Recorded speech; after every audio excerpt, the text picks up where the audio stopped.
Best infrastructure, అద్భుతమైన placements, engineering లో మీ best choice Avion IIT Hyderabad. Subject లేక ఫ్లాప్ అవుతాడు తప్ప రామ్ గోపాల్ వర్మ డైరెక్టర్గా ఫెయిల్ అవ్వడు. డైరెక్టర్ రామ్ గోపాల్ వర్మ అంటే నాకు తెలిసిన విషయాల్లో one of the tallest director in India. Ram Gopal Varma, you should not forget that. అతను tallest director who believes technique. సినిమాకి ఎంత టెక్నిక్లు ఉంటాయో అతనికి తెలిసినట్టుగా ఎవ్వడికి తెలియదు. మణిరత్నం కూడా తెలియదు. ఇతను రామ్ గోపాల్ వర్మలో ఉన్న షార్ప్నెస్, క్రియేటివిటీ ఎవరికి తెలియదు. ఎందుకంటే నేను ఆయనతో ట్రావెల్ చేశాను 2-3 ఏళ్ళు. అయ్యో తెలుసు సార్, ఉంది ప్రశ్న ఉంది అడుగుతా. అది అతను చాలా చాలా ఇక జీనియస్. తర్వాత ఇంకెవరు అంటే నేను చెప్పను, అంత జీనియస్ అతను రామ్ గోపాల్ వర్మ. అది హిట్ ఫ్లాప్ గురించి పట్టించుకోకర్లా. అప్పుడు నాకు ఫస్ట్ ఫిల్మ్లో పెద్ద హిట్ అయిపోయి అందరు పేపర్లు గొప్పగా రాశారు. ఈయన అడిగిన మొత్తం ఆ పేజీ పో పేజీ అంటే ఆమె ఇప్పుడు సెటిల్ అయిపోయాడు కావాలా అయిపోయింది అని ఏమంటే అన్నపూర్ణ స్టూడియోకి ఫోన్ చేసింది. ఆమెకే వచ్చారో నాకు తెలియదు. నేను అప్పటికే ఒక్క సినిమా అవ్వగానే 14-15 సినిమాలు చేతులు నిండా ఉన్నాయి, ఏం చేయాలి తెలియట్లా. అయినా రాత టక రాసుకుంటే వెళ్ళిపోతా, ఈజీ కొట్టేస్తా ఒక సినిమాని.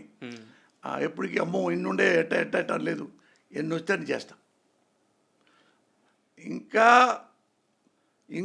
గట్టిగా చెప్పదలుచుకుంటే 1 డే సినిమా మొత్తం రాస్తా. 1 డే సినిమా మొత్తం రాస్తా. అంత కెపాసిటీ రైటింగ్లో ఉంది. అది వెళ్ళిపోతా రాము గారే నన్ను అడుగుతా. రాము నన్నే చెప్పింది రికమెండేషన్ అందరికీ. కోసాని కృష్ణమురళి అతను చాలా బాగా రాస్తాడు, అతను పెట్టుకోండి అనేవాడు ఆర్జీవి గారు. ఎందుకంటే నేను బాయ్గా ఉన్నప్పుడే శివ సినిమా పెద్ద హిట్ అయిన తర్వాత 2వ సినిమాకి రామ్ గోపాల్ ఎంత ఫైరు కనపడ్డ ఎవరు అపాయింట్మెంట్ కూడా ఇవ్వడు.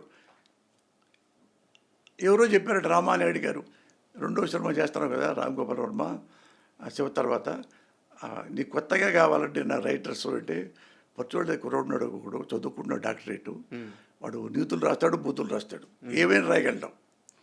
అది పెట్టుకుంటే అవునా చదువు డాక్టరేట్ చేస్తాడా, అవునంటే అతను పిలిపించాడు సార్ అన్నాడు. పిలిపించడానికి ఎవరెవరు ఉన్నారు, మనీ డైరెక్టర్ నాగేశ్వరరావు, తేజ కెమెరామెన్, వాళ్ళిద్దరు మద్రాసు తిరుగుతున్నారు మీకోసం. నాకేం తెలుస్తుంది, నేను బాయ్ని ఎక్కడో చిన్న చక్రవర్తి మెస్లో తిని ఆ పక్కెళ్ళి ఈ పక్కెళ్ళి ఆ పాలు ఈ పాలు ఆ కూరగాయలు ఈ రాయటాలు అన్ని రకాలు ఉండేవి. గురువు గారి ఇంట్లో సపర్యలు కూడా చేసేవాళ్ళు. అవే సంబరాలు రాంబాబు అనుకోండి. అట్లా 2-3 తెలియలా. ఎప్పుడో ఒకసారి వస్తుంటే ఎదురుపడ్డారు. ఏమయ్యా నువ్వు ఎక్కడున్నావు ఏంటంటే అన్నది వస్తున్నారు అంటే ఎవరండి మీరంటే నేను రామ్ గోపాల్ తెలుసు అంటే తెలుసు శివ డైరెక్టర్ కదా అన్న. ఆయన నిన్ను 2వ సినిమాకి రైటర్గా మిమ్మల్ని రమ్మంటాను, మిమ్మల్ని పెట్టుకుంటారని అంటే ఒకసారి లోపల సంతోషపడ్డాను. అది నేను చదువుకుంటున్నానండి పర్చువల్ దగ్గర. చదువుకోవటం ఏంటయ్యా, ఆయన చెప్తే నువ్వు వెంబడే రైటర్ అయిపోతావు, నువ్వు రా అంటాడు. అంటే ఆయన చెప్పారు కదా నేను వెళ్తాలేండి అండి. ఎప్పుడు పలానప్పుడు రారా. అక్కడే మద్రాసులోనే అన్నపూర్ణ ఆఫీస్ ఉంది, అన్నపూర్ణ స్టూడియో వాళ్ళది.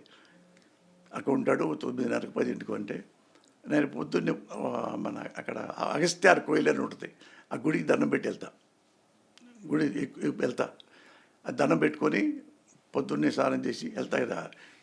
వెళ్ళి ఆయన దగ్గరికి వెళ్తే ఇటు కూర్చొని చెప్పి నమస్కారం సార్ అంటే, మీరే పోస్తాను కృష్ణమురళి అంటే కూర్చోడండి అని అంటారు.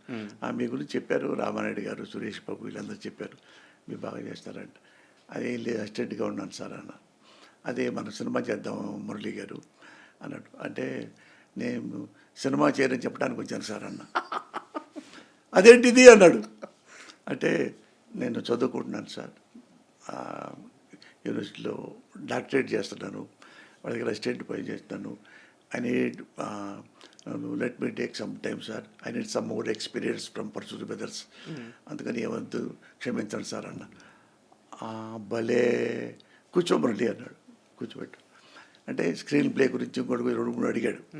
అడిగితే చెప్పే నాకు తెలిసి బాగుంది మురళి, నువ్వు ఇప్పుడు చెప్పావు కాబట్టి సరే వెళ్ళు, నువ్వు ఎప్పుడు సినిమా చేయదలుచుకుంటే నా దగ్గరికి రా, మనం కలిపి చేద్దాం.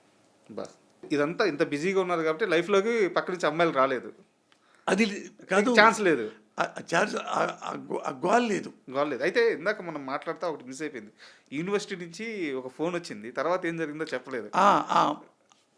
ఈ టైంలో వాళ్ళు మన ఇది ఆపరేటర్ వచ్చి చెప్పాడు, సార్ ఎవరు నిర్మలా మేడం అంట, Tammareddy Nirmala madam assistant professor, అదే ప్రొఫెసర్ అంటే యూనివర్సిటీ, ఫోన్ చేస్తున్నారు, మీరు రమ్మన్నారు సార్ అంటే నేను షాక్ అయిపోయా.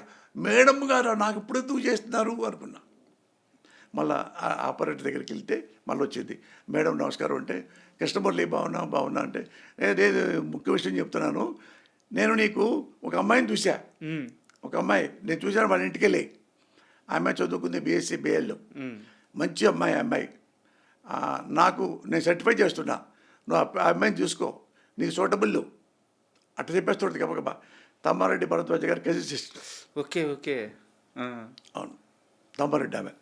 అయితే నేను ఆ టైం కూడా లేదు, అలాగే అయితే మేడం, అలాగే మేడం అన్న, మరి నువ్వు ఎప్పుడు చూస్తావు అంటే మీ ఇష్టం మేడం అన్న. ఆయన ప్రొఫెసర్ కదా, అప్పట్లో మాట్లాడలేను, అట్లా మాట్లాడేవాడిని కాదు. ఆయన వాళ్ళంటే నేనంటే ఇష్టం, తల్లితో సమానం ఆమె. అయితే మీరు ఎప్పుడేటప్పుడు మేడం అన్న చెప్పుకోవడానికి, అంటే మరి రేపు ఎల్లుండురా ఎక్కడ చెప్పేస్తాను, అదే సార్ అదే మేడం అన్న. అంటే రేపు వెళ్ళలేకపోయా, ఇంకో రేపు వెళ్ళలేకపోయా, అంటే నేను చెప్పి మేడం కొంచెం ఇదైపోయింది, ఎల్లుండి వస్తాను మేడం అన్న. అంటే వాళ్ళతో చెప్పిందంట, ఈయన పెళ్లి చేసుకోవడానికే రాలేకపోతాడు, ఇంక తాళే కట్టుకుంటాడమ్మా, సరే వచ్చినప్పుడు చూసుకుందాంలే అందంట. అంటే అది నాకు చెప్పింది మేడము. అంటే అది రాసుకున్నాను మేడం, వచ్చేస్తాను మేడం అని. ఆడికెళ్ళి నేనే గుంటెళ్ళి, వాడు మా మేనల్లుడు కోటాల శివ, వాడు 10th అయిపోయి ఇంటర్ వచ్చింది అనుకుంటా, ఒరే పెళ్లి చూపులకు వచ్చాడు రా, నువ్వు కూడా రా చూడు నువ్వు కూడా అంటే, వాడు బూట్లు కొట్టి పెట్టాను. ఓకే, లంచం బూట్లా రావడానికి అంటే నా మేనల్లుడు కదా, మేనమామ కొడుకు. వెళ్తే వాడు చూసుకున్నాను, ఎట్టొద్దురా ఏమే అంటే, బాగుంది మావయ్య అక్క, బాగుంది, బాగా చేసుకోవచ్చు, బాగుంది మావయ్య అన్నాడు. చిన్నోడు వాడు 16 ఏళ్ళు, తెలుసు పిల్లలు తెలుసుగా. అంటే మాట్లాడి బేదరు పెళ్ళి తిరిగింది. ఆ కట్నాలు ఏవీ తెలియవు మనకు, నాకు అవన్నీ పడుచుకునేవాడు కదా ఎప్పుడు.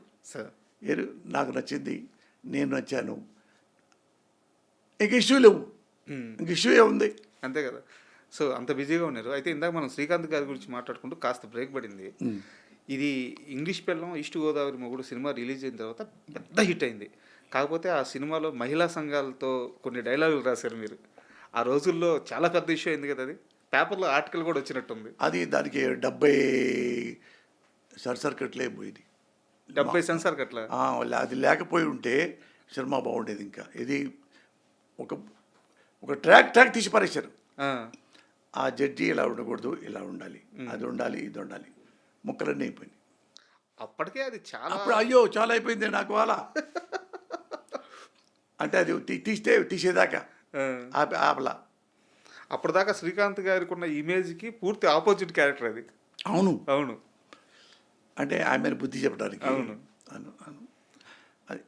చాలా అన్ని అనుభవాలు ఉన్నాయి రాజా. కానీ బట్ ఏంటంటే, నేను నా ఇంటిని ఎంత ప్రేమిస్తానో, నా ఇల్లాలని ఎంత ప్రేమిస్తానో, తెలుగు సినిమా ఇండస్ట్రీని అంతనే ప్రేమిస్తా సార్. దానివల్లే నేను ఇంత వాడినయ్యా, తెలుగు సినిమా ఇండస్ట్రీ వల్లే నేను ఇంత వాడినయ్యా సార్.